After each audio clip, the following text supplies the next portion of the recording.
So let me teach you how to calculate payday. You don't have to land on payday, you just have to make sure you take it in that same turn. So we usually take the card first. If we go past it, do that card and see if it helps us, and then we're going to now calculate payday. As we look on our card here, we're going to take our customer income from the amount of customers, the number of customers, which we have is 7, times the customer value, which we started with was a base value of 75. It has not changed yet. Sometimes you'll get a card that will actually increase that. So 7 times 75 is 525. You want to write that number in your customer income square there where you see the number 1, just write right over top of it. The associate income is figured by the number of associates times the base value of an associate, which again we wrote down was 100. So 4 times 100 is $400 associate income.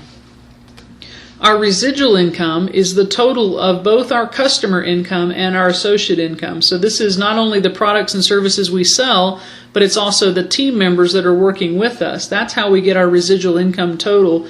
So 525 plus 400 is 925. And that residual income, in order to figure our payday, gets added to our job income because I still have a job as a school teacher.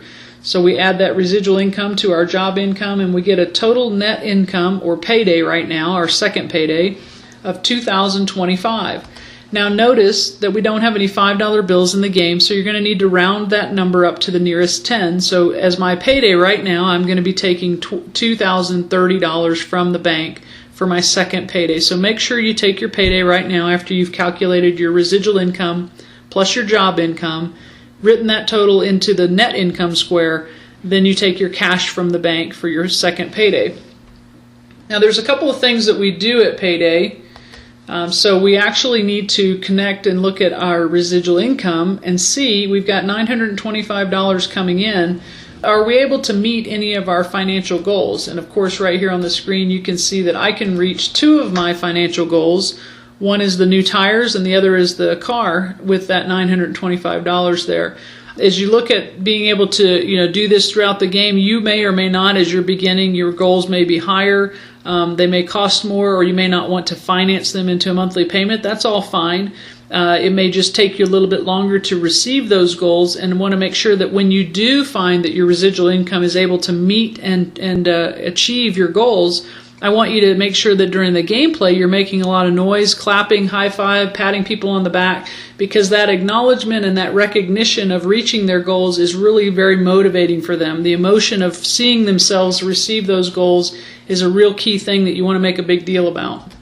And then the next thing you do at payday is you check and see if you got a promotion. So you compare the amount that you have in the residual income box, there that $925, with the boxes that are on the left-hand side where you see a compensation plan of everything through junior associate all the way through premier executive. And sure enough, the $925 is more than the $500 that it requires for us to be a junior associate. So circle junior associate, and then you change the associate value from $100 to $125 because that's the associate value that correlates to the junior associate level of promotion. Make sure that people are hearing and cheering each other on at this point. This is a key piece when you're developing your team, because many times people are more motivated by acknowledgement and praise and getting a pat on the back than they are actually the money that comes along with it.